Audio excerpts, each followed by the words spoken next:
welcome to Tell Me Your Story, New Paradigms for a New World, where we're giving you choices and knowledge of those choices to help make your dreams come true. Sundays at 7 a.m. and 7 p.m., Monday mornings at 1 a.m., streaming live as well at richarddugan.com. But don't forget about the Wednesday morning broadcast at 9 a.m.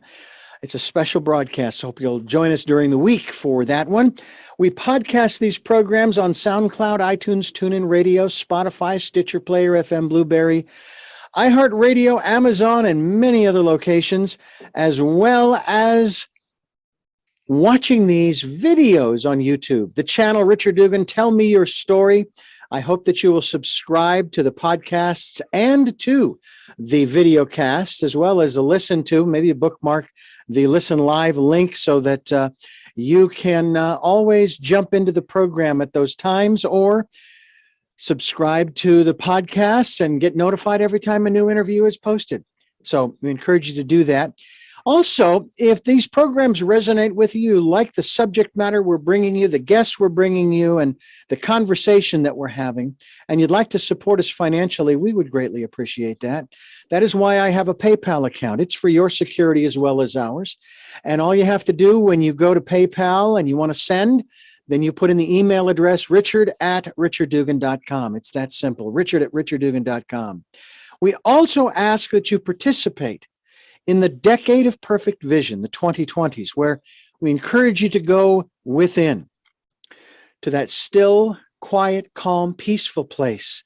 That is a place where no one else but you can go, and listen to that still, small voice for that insight and encouragement, that support that you can get on a regular basis, the guidance that will carry you through. We hope that you'll do that as well.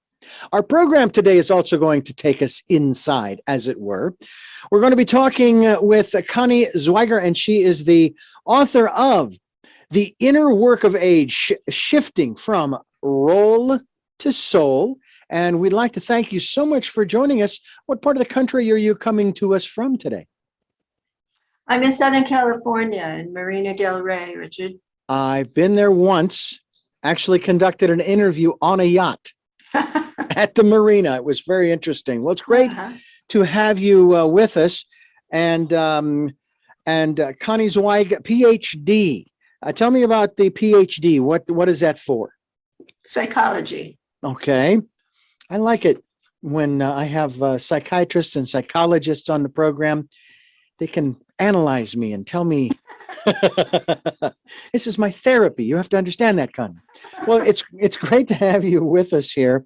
And The Inner Work of Age. Now, when I read the title, I just when the book arrived, and yes, I'd seen some of the other materials, but when I read the title, I thought, does this have to do with a particular age in time, or does this have to do with my age and our ages in terms of that inner work that we're always talking about? As you heard me say about going within, that's part of the inner work that we're doing. Is that what you're referring to? Is this sort of referred to as the age of inner work?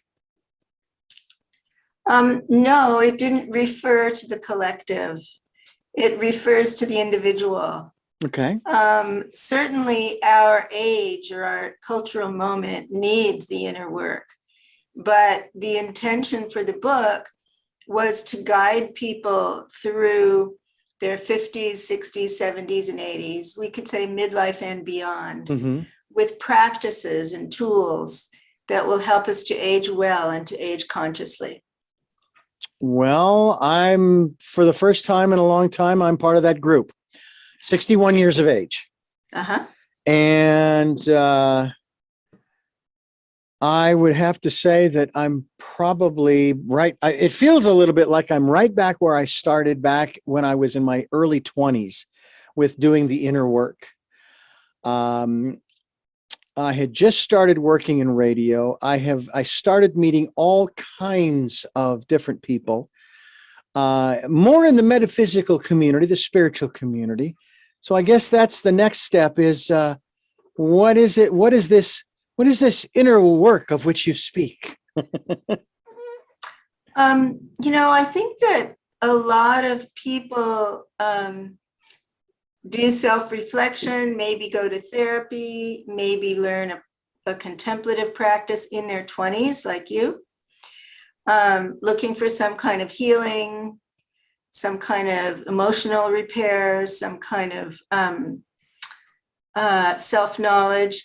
And then it gets dropped for a while as we move into midlife, and we do our empire building and create careers and families. And for some people, there's a call to return to that search for self-knowledge and those contemplative practices when work becomes less important, and when other transitions are happening, such as retirement. So the framework for this new book came about because when I was entering my late 60s, I began to feel disoriented. And I began to wonder, if I retired from my clinical practice, what would be next? And I was surprised that I was kind of feeling that, because I have done so much psychological and spiritual work. And yet here it was, and I realized that there was a late life identity crisis happening, which I'd never seen talked about. You know, we all know about the midlife crisis, but that can be solved by changing roles. In midlife, we change careers, we change spouses, we move to another location. That doesn't work in later life. It's not about a new role. It's about really exploring a deeper identity. And so for that, we need some tools. We need tools to repair the past so we can really live in the present. And we need tools to explore who we are now, as opposed to who we used to be. And tools like a life review to kind of harvest all of the wisdom that we've gained from our long lives. And then spiritual practices to really learn how to quiet our minds and do contemplation. And also to prepare for death. So our needs, our developmental needs change after midlife. And I didn't really see any other books that had depth psychology as the context. In other words, what is happening in the unconscious? What is happening in the shadow as we approach this stage of life? And that's why I realized, given my expertise, my earlier books are Meeting the Shadow, Romancing the Shadow, and Meeting the Shadow of Spirituality. And that all refers to our unconscious issues, how we sabotage ourselves unintentionally. Yeah. And so how do we sabotage ourselves unintentionally as we enter this stage of life? That really became my guiding question. I have to tell you that I have been, and probably started more in my 50s than here in my 60s, but it's certainly much more profound now, that I was pondering a lot of the stuff that was going on around me. Even though I'm one of the few, at least I consider myself one of the few, who I took my father's advice and I found a job that I can call my vocation. He always told me, he says, find a job you love doing because you're going to be doing it for a long time. Don't get stuck like me. And I didn't. Now I've done other things that some might say, well, but that was off the path. I says, well, yes and no, because I don't believe there's any wasted time. Everything that you do prepares you for the next step and the next step and the next step. But I have to tell you that I've been thinking a lot about this whole aspect. Now, first of all, I'm not thinking about death. I don't think about death much, not because I don't like thinking about it, but because, look, if it's my time, I'm good to go now. Do I have a lot I still want to do? Sure. But I don't control that. They put an expiration date or a departure date, if you will, on my ticket when I arrived that I don't get to see or know. And when that time comes, I hope, peacefully and gracefully go. So I don't put a lot of thought into it myself. Now, is that a form of denial from your perspective?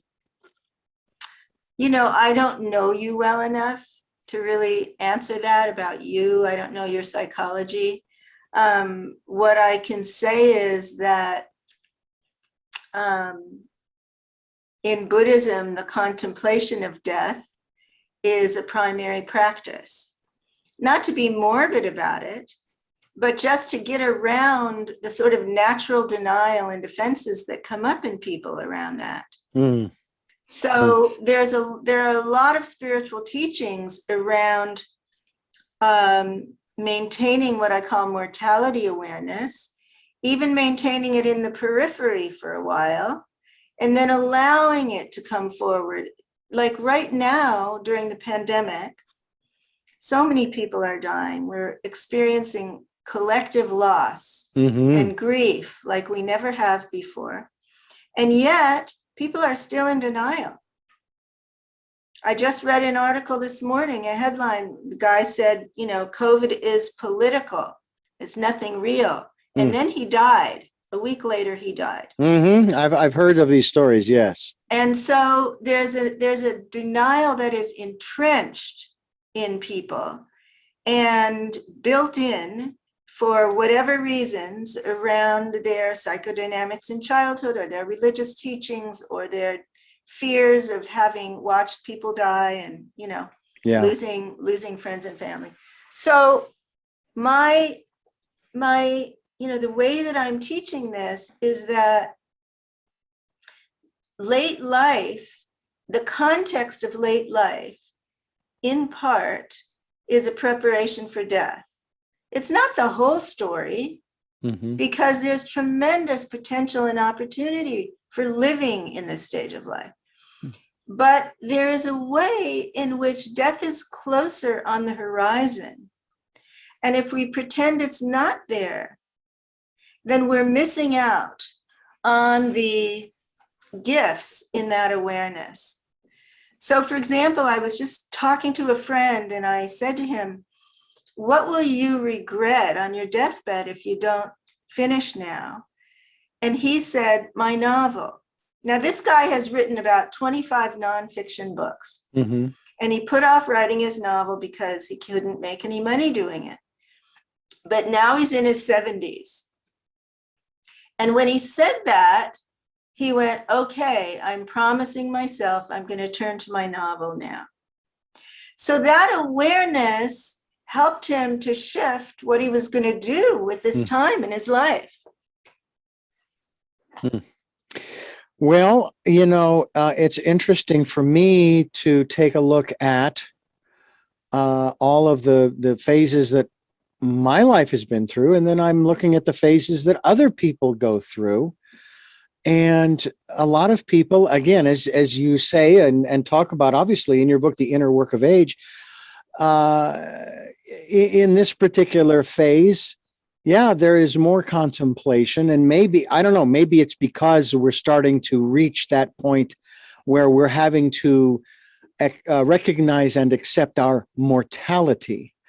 Yet at the same time on this program, we talk an awful lot about how we are immortal. We are immortal, but it's not the body that's immortal. However, that part that is immortal it's kind of intangible. We can't put our finger on it, you know. It would be nice. I wouldn't use the word immortal. Okay. But because it has religious overtones that I think push people away. Okay. But what I would say about that is one of the great promises of this stage of life, as taught by all the spiritual traditions all over the world, is further spiritual development and cultivating deep spiritual experience.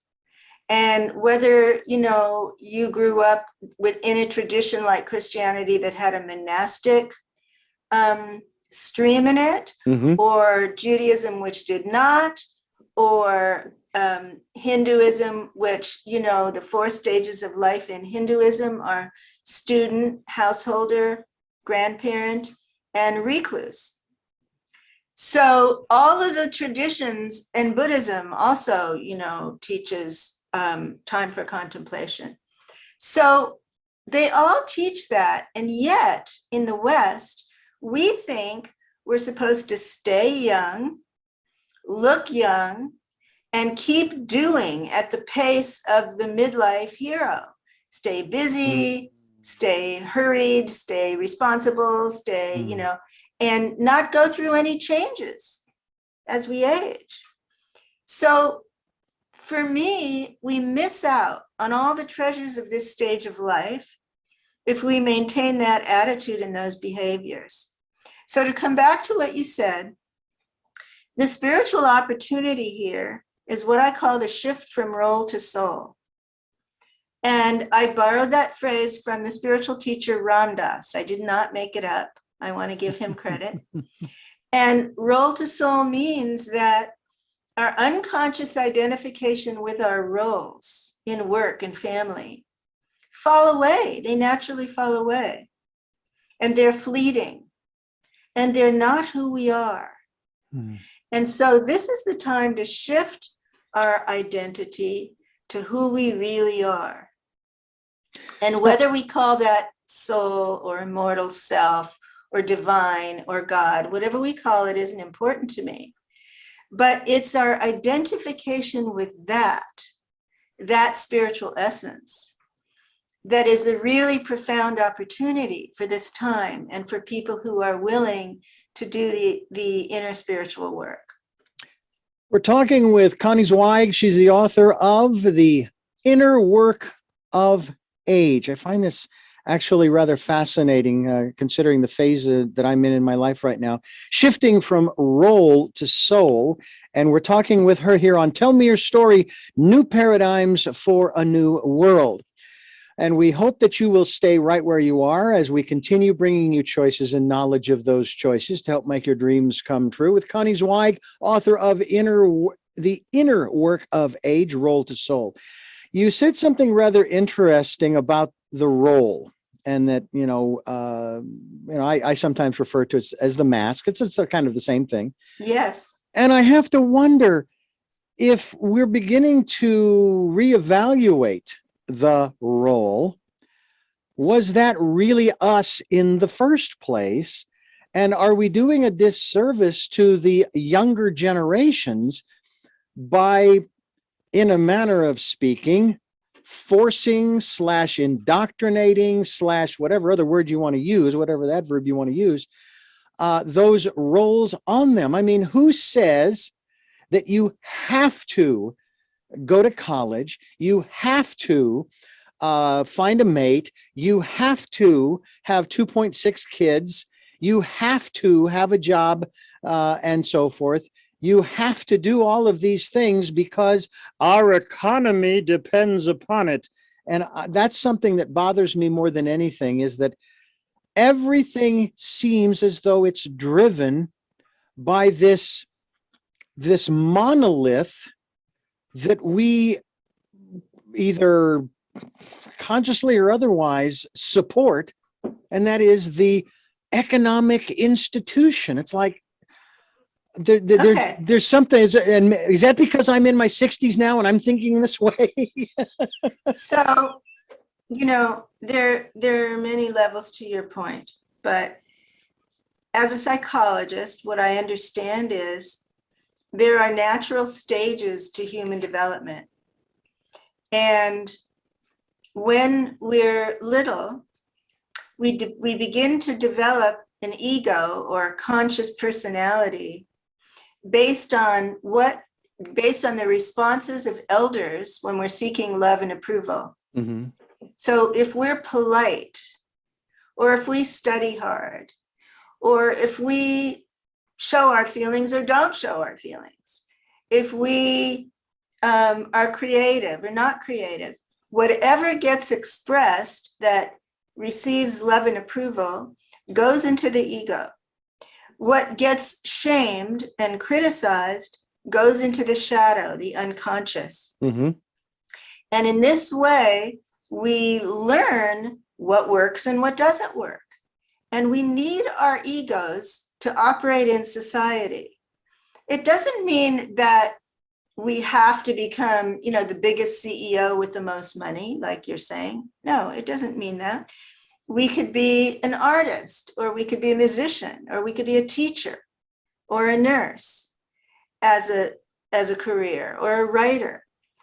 So it's not so much from my point of view about what the culture is doing wrong. That's just not my critique right now. That's Okay. just too big. Too big. To Okay. handle. Yeah. What I'm suggesting is that these stages of development, childhood and adolescence and young adulthood, and then midlife, when we build everything and our egos are at their peak, like Joseph Campbell would call it, the hero's journey.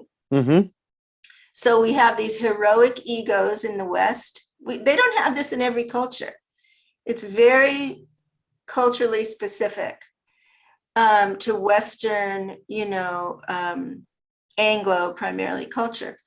But this is the path that people are taking who are born into this culture. And what I'm suggesting is that there is a way in which it's a mask.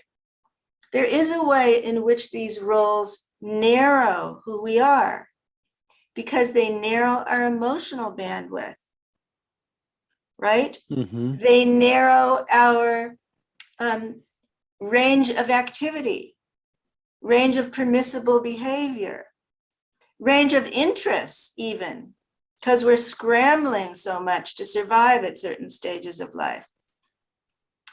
And then what I'm saying is, okay, now, time to drop it. Time to change our internal speed limit and see what shows up. Time to move from obligation to flow, or from distraction to presence. And allow life to unfold. And it's not easy. After a lifetime of doing, it's not easy. And that's why I'm giving practices for how to do this. If this interests you, there are ways to learn how to turn within and begin to focus on your own development in this stage of life, rather than on, more consumption or more accumulation. Or more achievement. More achievement. Yeah. Right. I have to say that's probably one of my big bugaboos. Now, ironically, I have chosen a career, or it's chosen me, either or, where, you do kind of, sort of, because there is a certain level of achievement with each interview, with each program, with each finished project. But I also know, too, that that's just another one in the line of, that's not the end. There's always going to be more, and that's okay. That was one of the things that I noticed too early on in my career, was that it wasn't like I worked a job where every day you finished and then you just started over the next day. It wasn't a continuation. Maybe you were maybe you were building widgets and you were supposed to build 100 widgets a day. I built 100 widgets a day, had a little extra time. I could just sit and relax a little bit and then go home. Tomorrow I build another 100 if I choose to come back. Whereas this, it's a continuation. Well, I mean, life is a continuation too. So as much as I loved achieving some of the things that I have over the years, you're right. I'm at a phase in my life now where I still like working on the projects, but it's not, oh boy, I can hardly wait to finish this project. I'm now really enjoying the immersion in the project, the creative flow that's part of the project, and, we'll be done with it when we're done with it. Don't rush it. Our priorities change. Yeah. Our priorities change and our values change. And, people who can't undergo these changes become more rigid and sometimes more bitter and regretful. Yeah. So but a lot of people need help allowing change to change them. Yeah. It's too scary for them. Yeah. And so I wrote this book to really kind of help people enter this stage of life in a different way. And think about it as a rite of passage. every rite of passage has the first step, which is letting go. Oh, So we let go of these roles and identities. We let go of the outworn attachments to how we look or what we achieve, right? mhm. And then we step into the unknown. There's always a time of liminality when we're uncertain and we don't know what's next. And then if we do the inner work, we emerge with a new beginning. We can emerge as an elder. And a lot of the book is about the difference between senior and elder. Because we're automatically seniors in our culture at 65. But becoming an elder is an intentional process. It takes this inner work that we're talking about. Yeah. It takes cultivating self-awareness and self-knowledge and compassion and a lot of qualities that we don't always see in older people, who may have a lot of regret. And it's also not something that you are trying to achieve. It's just something that happens when you are doing this work. That's what it sounds like to me. Connie Zweig, PhD, author of The Inner Work of Age, Shifting from Role, R-O-L-E, to Soul, S-O-U-L. And I'm Richard Dugan. This is Tell Me Your Story, New Paradigms for a New World. We are giving you choices and knowledge of those choices to help make your dreams come true as we continue our conversation with Connie Zweig. And Connie, you have a website, conniezweig.com. And of course, that's ConnieZweig.com, where people can not only find out more about you, as well as the book and other works that you've done. There is one thing I did want to talk about before we even try to shift away, and probably won't, but we'll see what happens, from the book itself to some of the other works. I like part one, just the title alone, because we are always looking for guidance. And obviously, I encourage people to go within. I've had my struggles with that, even though I'm always encouraging it. I do try to listen. The divine messengers, and you seem to encompass not just specific ones per se. Are there ones that stand out for you, divine messengers? Define that for us. Well, that phrase comes from Buddhism. There's a tale of Siddhartha before he's the Buddha. Being shocked in his initial encounters of leaving the palace and seeing old people, ill people, and death. And he allowed that experience to wake him up into the desire for spiritual practice. The fourth person he saw was a monk, and he realized that there was another way to go, another place to put his attention and dedicate his life. What I realized in writing the book is the divine messengers are all around us. Retirement is a divine messenger. It's a call. Retirement is a call to go through this rite of passage and step into the unknown and, accept the invitation to a different quality of life. Illness is a divine messenger. It wakes us up to our mortality, to our limitations. If we're caregivers, it wakes us up to compassion and to seeing other people as souls.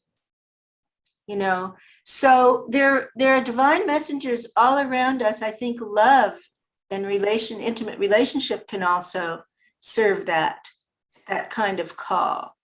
Loss, the death of a loved one, can serve as a divine messenger. So it's a message, and so can dreams. I opened the book with a dream that I had that was really a divine messenger for me, that allowed me to realize I was undergoing an identity crisis. Do you think too that there is a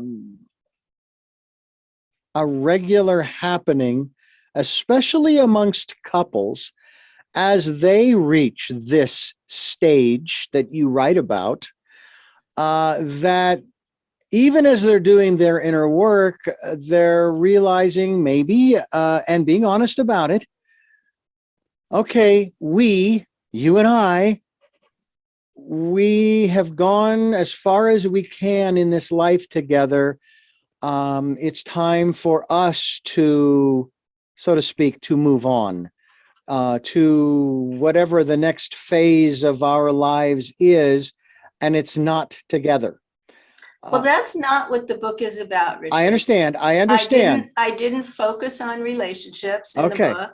I understand. But I could imagine that, people go through a late life identity crisis and want change. Mm-hmm. And they, instead of recognizing that it's a call to turn within and allow themselves to deepen and change, they look outside and they think the other person has to change, or they have to change their partner. And that's, that happens a lot at midlife. But in late life, especially 60s, 70s, 80s, you're going into a time together when people are vulnerable and people have perhaps more needs, perhaps more dependency, perhaps more pain. And, these are what I call shadow issues. These are issues that come up from the unconscious. If you're afraid of dependency and you're unconscious and your spouse becomes dependent, or you become dependent on your spouse, this is going to be really challenging. And some people might look for just a quick fix. Let's get rid of that person. I can't deal with it. But that's not what I'm writing about. I understand. Yeah. Okay, then we've done a good job there of clarifying from that standpoint, and that's important too, to let people know where you are coming from and what they are likely to find when they do pick up a copy of The Inner Work of Age. And we are talking chronological age here, folks. And we encourage you to go to ConnieZweig.com. We will be linked to her website so that you can find out more about the work that she is doing and other works that she is sharing with us here on Tell Me Your Story, New Paradigms for a New World. We are giving you choices and knowledge of those choices to help make your dreams come true.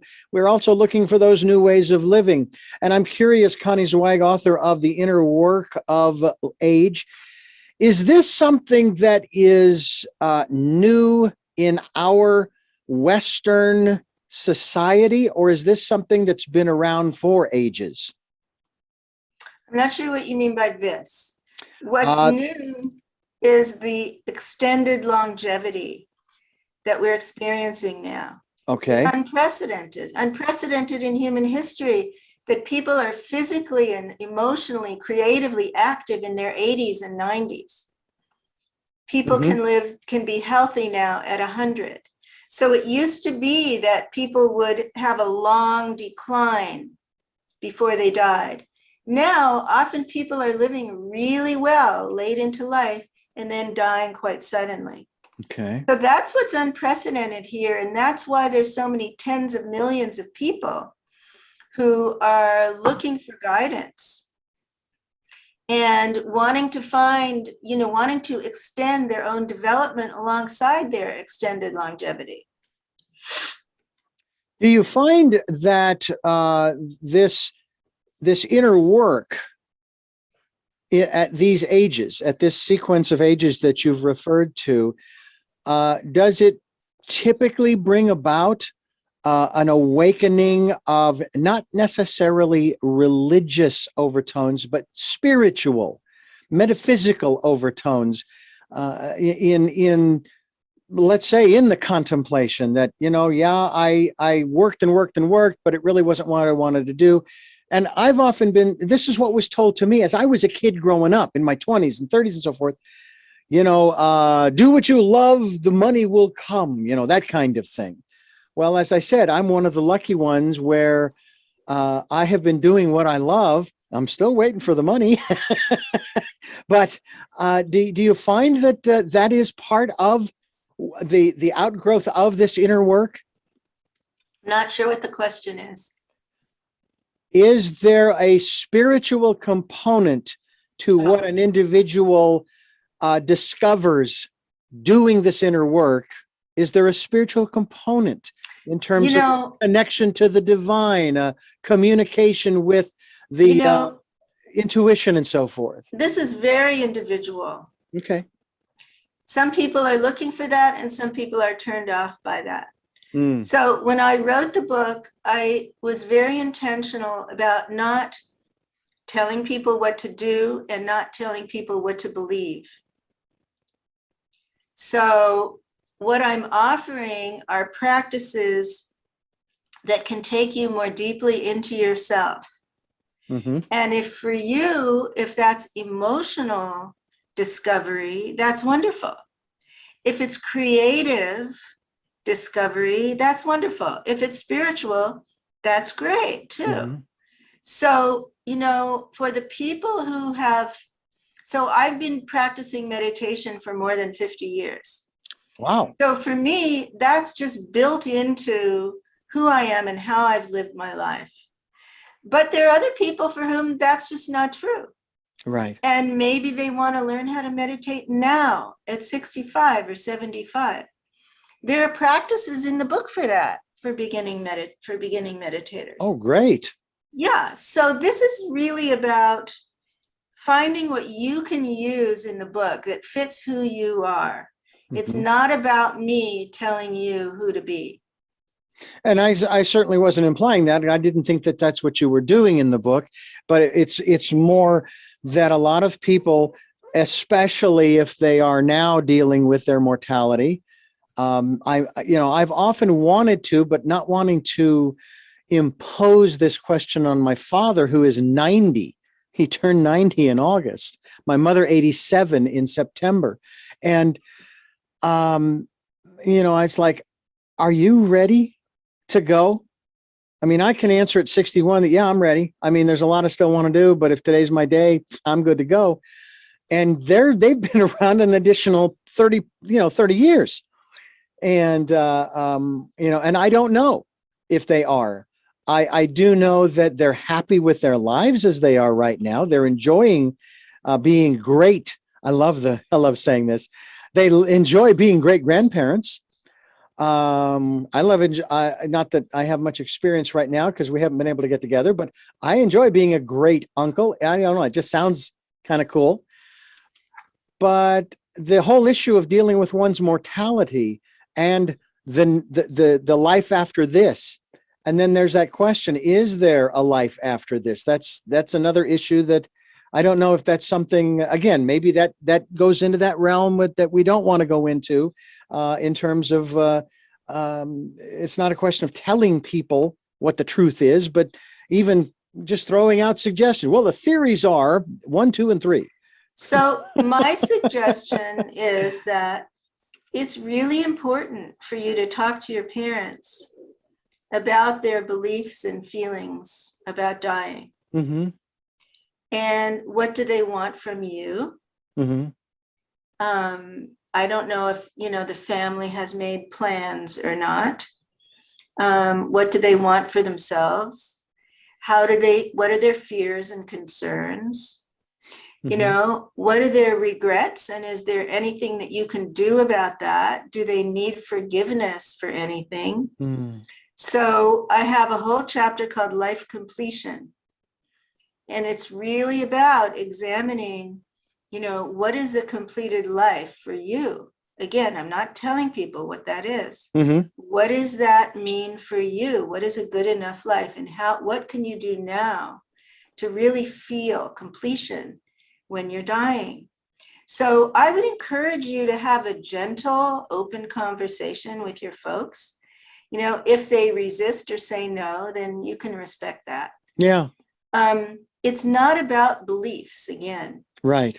Some people believe in life after death and some people don't. My advocacy is for experience, direct spiritual experience, not beliefs, concepts, ideas. Mm-hmm. I had a client who had been doing Buddhist meditation practices for years. And when we really explored in his shadow, underneath that, underneath the beliefs that he learned from Buddhism, he found tremendous fear of going to hell from his early childhood Catholic training. So it's important from my point of view to kind of excavate these beliefs and see where we're at as we approach the dying process, and what we can clear out and what we can resolve internally and with other people. Yeah.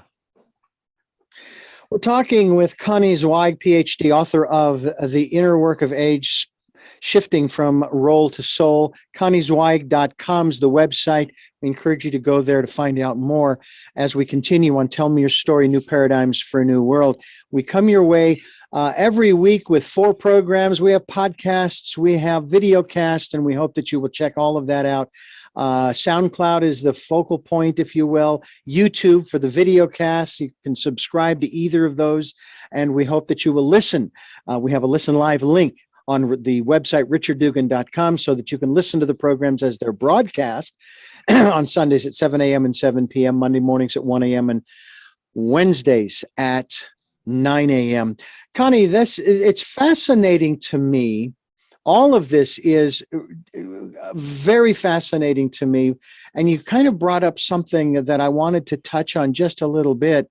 And of course, as we grow, as we age, and, you know, teens are aging, 20-year-olds are aging, 30-year-olds are aging. We're all aging. We go through, as you talked about earlier, different phases. Our chemistry, our body chemistry, our biology changes. And that also changes the way we see things, the way we think about things, the way we do things.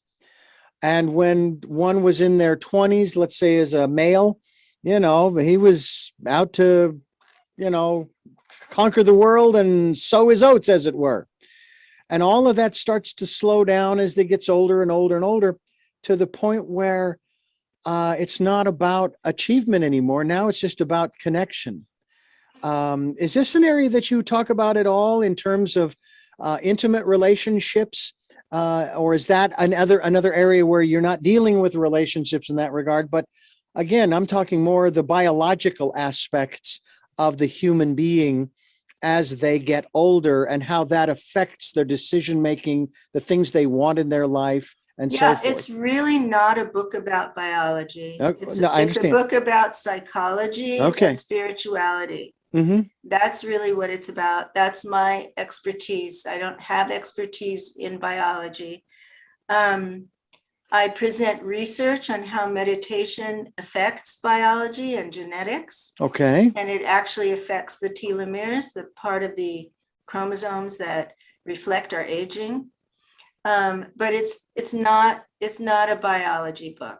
You don't have to know any science. Okay. To understand this book. But that's interesting what you just said, the effects of meditation on the chromosomes. Yeah. That's fascinating. I mean, there are many other studies that talk about the effects of classical music on the brain patterns, the neural net, and so forth. Well, there's research now about how music affects Alzheimer's patients and can bring back memories that are embedded with the music. But, you know, that's not, I mean, my book is really a guide for people who long for something more as they enter late life, maybe after retirement or after an illness. If they long for more self-knowledge or more contribution, there's a whole chapter on service and activism and getting more engaged. A lot of people, you know, the last 2 years have felt so isolated and lonely. Yeah. And there are ways there are lots of elder organizations now that are engaged online. I saw this week that Jane Fonda, who's 83, and Bill McKibben, who founded 350.org, started a new organization for elders fighting climate change. It's called Third Act, if anybody's interested. So there's all kinds of things that are happening in ways to contribute and serve the common good. And I'm more interested in that than, in the science of it all. Mhm. Yeah. Do you find that the people that you have worked with and associated with in the creation of this book, The Inner Work of Age, are very interested in, and again, I know we can't escape our own egos, but by the same token, they want to make a difference for future generations, and they want to leave a legacy that matters, that makes a difference. Is that really what you're hearing? Yes, I think legacy means different things to different people. Mm-hmm. For some people, it's really grandiose, and for other people, it's just being a good grandparent. I closed the book with a letter to the grandchildren of the future, Mm-hmm. because I wanted to communicate, my vision, my wishes and hopes for the next generations, which I think are going to have a very difficult time with all the collective challenges that we have. Mm-hmm. So in a way, that was a legacy letter for me. And my stepkids have read it now to my grandchildren. And so that was moving. People are making videos to leave to their families. People are writing memoirs as legacy. Other people are getting engaged in encore careers and volunteering and mentoring. There's a lot of elder mentoring now of other generations. So there's this activity level of what we do, and then there's this internal level of what we explore and uncover in ourselves. And they're both a part of the book because they're both an integral part of who we are. Well, it's hard to separate all of those things out. We can't compartmentalize our lives. We're all connected. What about the is there any kind of connectivity, community that you see being established under this banner, shall we say, of inner work? Well, there are lots of elder organizations now. There's Elder Action Network, which is mostly about social activism.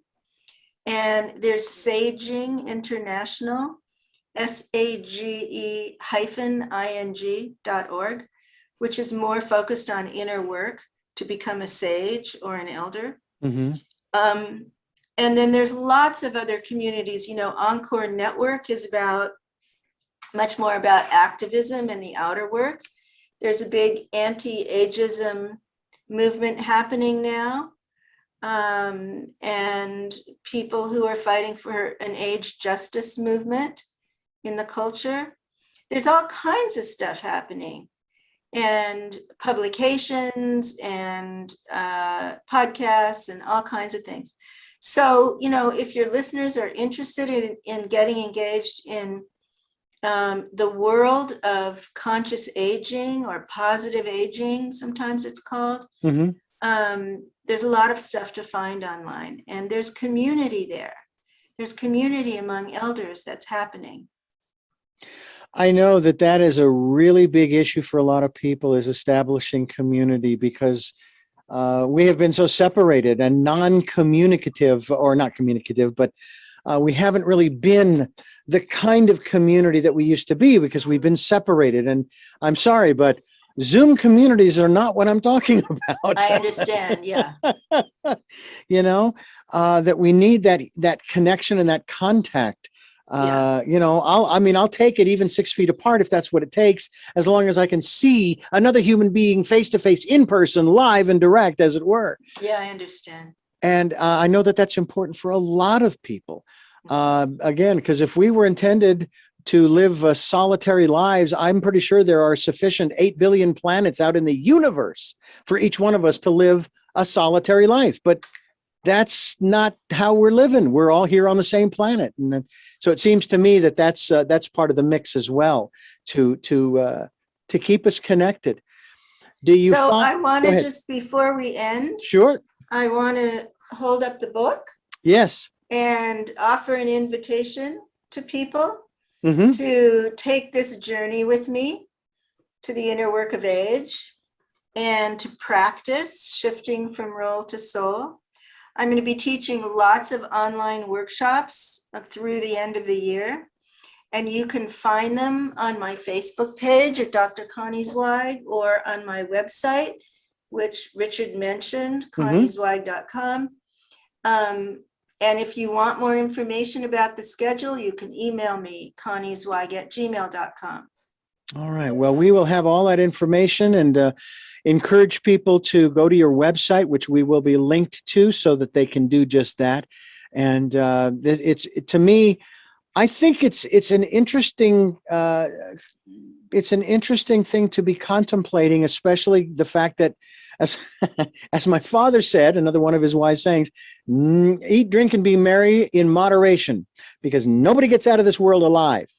And so we need to do what we can to maximize the time that we have here to do the things that we truly want to do.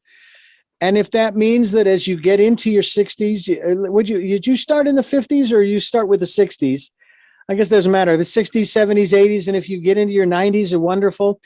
And you want to make a difference in the world, you still can. We kind of promote on this program, Connie, that we provide choices and knowledge of those choices that make people's dreams come true, and that you always have choices. You are never devoid of choices. The question is, are you willing to look for them? And I honestly believe that doing the inner work is going to help you to find a lot of the choices that maybe you didn't know existed. That's right. And to hear the divine messenger calling to you.